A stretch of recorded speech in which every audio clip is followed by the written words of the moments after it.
शिवलिंग पर कच्चे चावल चढ़ाने से धन संपत्ति की प्राप्ति होती है। शिवलिंग पर तिल चढ़ाने से समस्त पापों का नाश होता है।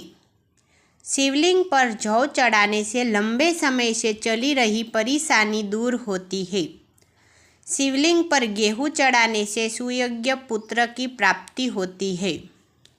शिवलिंग पर जल चढ़ाने से परिवार के किसी सदस्य का तेज बुखार कम हो जाने की मान्यता है।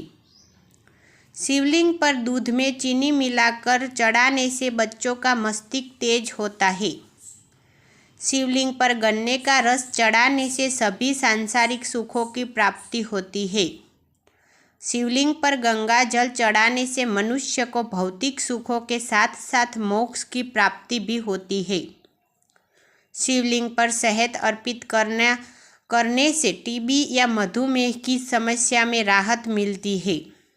शिवलिंग पर गाय के दूध से बना शुद्ध देसी घी चढ़ाने से शारीरिक दुर्बलता से मुक्ति मिलती है। हर हर महादेव।